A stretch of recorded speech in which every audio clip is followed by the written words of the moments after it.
Unit 10 Modern America video number 4. We're coming near the end, folks. Today, defend, which is hard to do, or criticize U.S. foreign policy in modern America. We're going to talk about the Iran hostage crisis, the Iran-Contra scandal, the Persian Gulf War, the Iraq War, USSR in Afghanistan, then U.S. in Afghanistan. 1953, that's not modern America. Well, we got to set the background to know what's going on. Iran was controlled by the Shah, which was pretty much in cahoots and control with the American government. That meant the oil in Iran and the Middle East belonged to the American government. Pretty awesome for us. Well, eventually the Middle Eastern people, the Iranians, say, hey, that's our oil. This is our country. We want to live by our rules. So they elect Mossadegh. Mossadegh says, you know what? We don't agree with a lot of these policies of the Shah. And one of the things that we want to do is nationalize the oil industry because it's our oil. We should own it, not American companies, and so we should make money from that. Well, America and the CIA is not cool with that. That's our oil. Well, no, it's their oil, but it's America's oil. So the CIA pretty much arrests Mossadegh, brings the Shah back into power. Everything's good, and the end, right? Wrong. The people rise up. They get pretty up. Well, our oil is ours. That's awesome. People rise up in 1979. The Iranian people eventually kick the Shah out of town. They kick out the Americans and they install the Ayatollah, and things go from bad to worse. So during this giant moment of really taking back control of the oil, the Shah flees. He's dying of cancer and gets out of Iran, which you probably want to do. Well, he's just getting out because he wants American medicine. Yeah, he does want American medicine. Also, the people in Iran don't really like the Shah all that much. So they're angry and they want the Shah back. So they storm the American embassy, they take hostages, and they demand that America return the Shah to Iran. We want the Shah. And so for 444 days, the Iranian people keep American hostages hostage. And Jimmy Carter is the president. He's like, give us our hostages. They have nothing to do with this. Release them. And they'll give us the Shah. And he's like, well, the Shah's dead. I can't give you the Shah. Well, too bad. We're keeping them. This drags on for 444 days. They try a helicopter evacuation. It's a giant disaster. It's a crash. American soldiers die. And, oh, by the way, the president is trying to get reelected. You think he's going to get reelected when, A, I've got hostages that I can't get freed? We just had a failed evacuation attempt. Of course he doesn't get reelected president. And the new guy walks in within days of Reagan taking over. They free the hostages just like that because Reagan, leading up to his inauguration and election, had told the Iranians, hey, don't release them just yet. Just wait till I become president, and then we can work out a deal. That's kind of borderline treason. You shouldn't tell them, hey, don't let them out yet. Wait for me to take over. Who knows? I mean, they were probably going to be freed anyway, but they spent 30, 40, 50, 60, maybe more days as hostages when they didn't have to. It's a political stunt, and it's borderline treason. Whatever. People just get over it. How about some more mayhem? So 1979, the Iranian hostages. Now, we talked about this. You can see the movie. They take the hostages, but some of the hostages get out and they escape to a Canadian house where they're hiding low. So the CIA devises this plan to sneak in some people and pretend that they're a cameraman. And once they pretend that they're making a movie, and they'll lie and say, well, actually, these people are Canadians. And then what we'll do is we'll slowly sneak them out on the plane. We're just going to walk them right out in front of everybody because they're not going to know anybody. We're going to make all this fake equipment or fake IDs and pretend, no, they're just a film crew. They're not people that escaped the embassy. They're not people that have been hiding out. They've been here all along. They're a Canadian film crew that's hanging out. They're a Canadian film crew that's hanging out in one of the most dangerous places in the world. Why in the world would you do that? Well, the Iranian people fell for it. You can watch the movie Argo. It's pretty interesting to get them out safe. The Iran-Contra scandal. Stop screaming so much. So, because things aren't going along pretty well with Iran, obviously we have an embargo. We have sanctions. We're not allowed to trade. We're not allowed to do business. The government or even private businesses are not allowed working with Iran. They're our enemy. You don't work with your enemy. Okay, makes a lot of sense. Well, Iranian-backed terrorists hold hostages, American hostages, in Lebanon. So Iranian-backed, so there's Iran over here. Iranian-backed terrorists are holding hostages in Lebanon. We need those guys released. So we work out a deal. We agree to sell guns to Iran. Wait a second. Don't we have an embargo? Aren't there sanctions? We're not supposed to do deals with them. And should we probably not sell guns to our enemy? Well, we sell guns to our enemy. In exchange, we get the money, and they release the hostages from Lebanon. So wait, also Iraq and Iran are kind of in this war, and Iraq is our friend. Wait a second, Iraq's our friend. I know it gets confusing. So we just not only sold guns to the people that we have an embargo, who just held our hostages for 444 days. So we're holding even more hostages. We're selling them guns. Oh, by the way, we're selling guns to the enemy of Iraq, who's supposed to be our friend.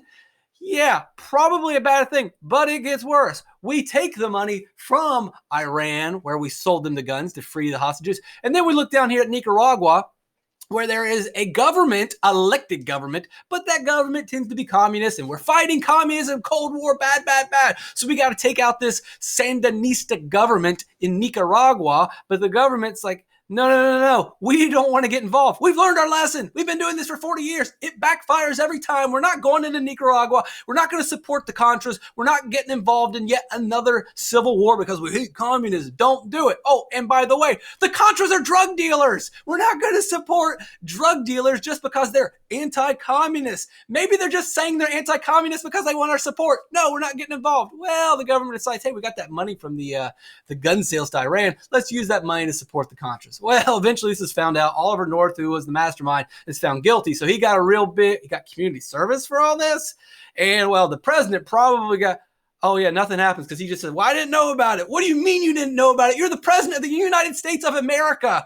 We are dealing with Iran. We're dealing with the Contras. How do you not know about this? Well, whatever. 1980 to 1988. So we've got the big issue, and Iran is a mess, right? They overthrow their country. They kick us out. They kick out the Shah. They put in the Ayatollah. Well, Iraq really smart says, look, Iran's a mess. Now's the time to attack. And well, hey, if Iraq wants to attack Iran and Iran's our enemy, so I guess us and Iraq, we're cool, right? We're friends. So Saddam Hussein, wait a second, that's a bad guy, right? Well, not right now, because he's the enemy of our enemy, so he's our friend. So as Iraq attacks Iran, we're going to give money and guns to Saddam Hussein to attack Iran. Yeah, but aren't we also selling guns through the IS? I know none of it makes sense. But anyway, we give this money. No one wins. 8 years of war. Eventually, Saddam Hussein's out of cash. Big problems. Well, when you're out of cash, you got to find cash. So Iraq realizes, hey, there's this rich oil land just south of us in this tiny little country called Kuwait. And so Saddam Hussein invades Kuwait to steal the oil because he's broke, because the war didn't work out for him. Well, you can't do that. Get out of Kuwait. We've got to protect the oil, as always. Always oil in the Middle East. Now, not so much moving forward as America becomes slightly more energy independent, but in the 70s, 80s, and 90s, you gotta protect the oil. But no one wants to fight a war about oil. Remember, the hippies experienced the Vietnam War. They experienced all the terrible things about the Cold War and fighting communism and fighting for ridiculous reasons. And they're the ones that 60,000 soldiers died defending our country. Now these guys have all grown up and they're like, hey, dude, we're not starting a war over oil. We're not getting into another mess. We're not getting into another quagmire. We're not going to get into some more quicksand. We're staying out of this. Well, George H.W. Bush has got to find a way to convince people to protect Kuwait and the oil. So he's killing babies. What do you mean? They said they were killing babies. They bring a witness to come on and testify in front of the United States Congress saying, I saw that he's killing the babies. And so, of course, oh, well, if he's killing babies, then we've got to go get involved now. We start a war because someone claims that they're killing babies. She made it up. It was a lie. They investigated it after the war, and they found out, yeah, we couldn't find any other confirmed evidence. I mean, she goes and says, I saw them. They were taking babies out of incubators and throwing them on the ground. We got to do something. Okay, well, you know, the oil's probably not a good reason, but if they're killing babies, then we got to go. It was made up. You're like, well, dude, they would never. The government would never ever do this. World War I, Germany, starting the war, invades Belgium. And what do they say? He's killing Belgian babies. And guess what? We joined World War I. Again, Clarence Darrow, famous lawyer from the Scopes monkey trial. Look it up. We didn't work that into American history too. It's in there, and it might be on your AP test. Dude, I'll give $1,000 to anyone who can find evidence that they're chopping kids' hands off. And guess what? No one ever found any evidence whatsoever. It was war propaganda. War, it's always this. But the government would never lie to us. The CIA would never lie to us. They're the good guys. No, they're not. Look at the history. Oh, they're going to demonetize my video now. They're going to I don't have 5 people watching this video anyway, and the only people that are watching this video is because I make them watch the video. Demonetize me. Come for me, CIA. CIA's like, whatever. We don't have to worry about this guy. He's some crank kook anyway. No one believes him. Let's make up another baby war story. What do we got now? Who's killing babies now? 1990 to 1991, remember. So he invades Kuwait. Now, yay, Kuwait's free. We win. And yeah, the babies too. Yeah, we saved the babies. Awesome, great. We win the war. And then everybody's parading and awesome. Vietnam, what Vietnam? I don't remember no Vietnam. This is America. We're awesome. And we were awesome. We did do the job. And, we protected the oil in Kuwait and the imaginary babies. Think of all the imaginary baby lives that we saved. But we don't take out Saddam Hussein. Hey, maybe we should go into Iraq. Right, all we do is protect Kuwait. We should go in and finish the job. This guy's crazy. We need to take care of this. Let's, finish the job. And George H.W. Bush, being wise, says, you know what? The job was to protect protect the babies in Kuwait, and we did it, so we're done. We're not going to get into some messy conflict in Saudi in Iraq. Who would ever get into a messy conflict in his son. Yeah, his son about, 10 years later decides, we got to take this guy out. We got to take him out. He's got weapons of mass destruction. He's got big old bombs that are going to kill America. And also, he's connected to 9/11. Remember 9/11? He was connected to that. Oh, well, if he's got these nuclear bombs and weapons of mass destruction and he's connected to 9/11, well, of course, let's declare war on Iraq. Didn't we say this was going to get messy? Boom, blow it up, shock and awe. We destroy everything. We overthrow the country. We take out Saddam Hussein. And they're like, all right, let's go get these weapons of mass. Where are the weapons? Where are the bombs? Where are the missiles? There's supposed to be bombs here. There weren't any bombs. He was not connected to 9/11. There were no weapons of mass destruction. It was made up by the CIA. It was made up by the government. They created the lie, and then they told the media, and the media did no fact checking. The media did no reference checking whatsoever. The media just rolled with it. CNN, Fox, NBC, every single one of them, the New York Times, Washington Post. Well, the government told us they had it. Okay, well, you want to fact check it before we go to a war and completely cause millions of people to die? Could the media maybe ask 2 questions? Maybe say, nuh-uh, or give me some proof. Now the media's like, no. We trust and believe the government when we choose to. Shouldn't laugh. Millions of people have died, and the Middle East is an absolute mess because of the government just lying to us into a war. But they would never lie. The baby trick's going to come back, folks. You know this. And why did we go there? It's all about oil. And now we don't even necessarily need the oil. And now the country is overrun with terrorists. It's Iraqis versus Iraqis, the Shiites versus the Sunnis versus new terrorists versus the U.S. soldiers. Oh, it's that quagmire messy thing that George H.W. Bush proposed or predicted would happen, and it happened. And so in 2011, the U.S. had kind of had enough, and so we pulled a lot of our people out, and then a new group of enemies flood in, and you get the creation of ISIS. And ISIS floods into Iraq. They flood into Syria. Oh, but wait, are they going to attack Iran? Well, maybe we should support them if they attack Iran. What are we doing? We got to pick better friends. We've got to pick better. But they might attack Iran, but they're terrorists.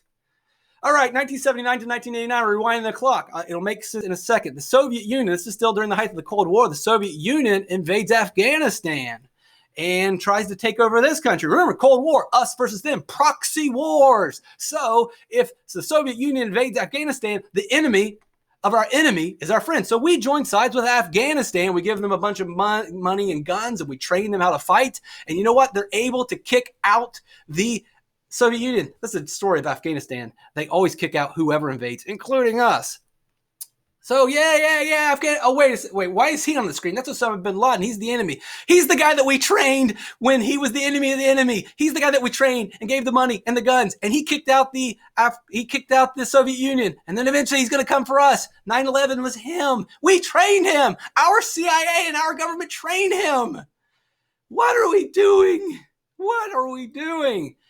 Well, we got to go get him now. So George W. Bush says, all right, he's hiding out in Afghanistan. We got to go send it in and go get him. We're going to declare war on Afghanistan. We're just looking for a dude. The country of Afghanistan didn't do 9/11. It was him and his terrorists. They're hiding out. Why would we attack Afghanistan? Well, that's where he's hiding, so you got to give him to us.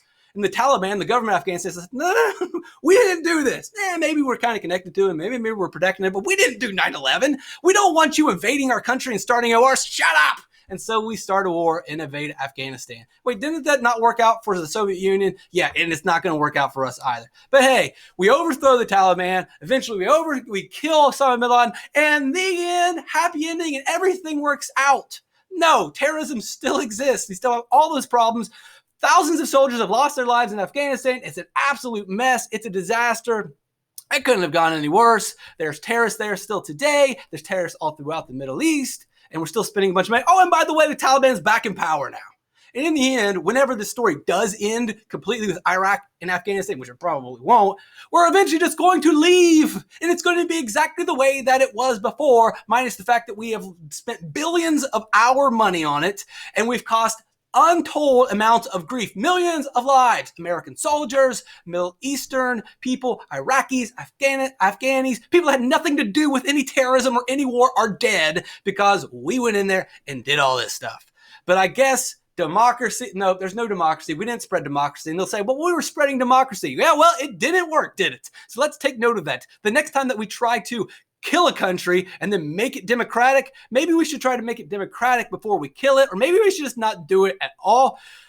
Oh, so the story keeps on going. So eventually we're going to leave the Middle East, and we start pulling our soldiers out of the Middle East, and it gives the rise of ISIS, and ISIS goes into Syria, and I can't even go into them all. Libya, Syria, Yemen, Brexit, Venezuela, the trade wars, the COVID pandemic, the new Cold War. When does it end? The answer is it never ends. And so Unit 11 will be eventually someday soon. One more video left. Thanks for joining me, guys.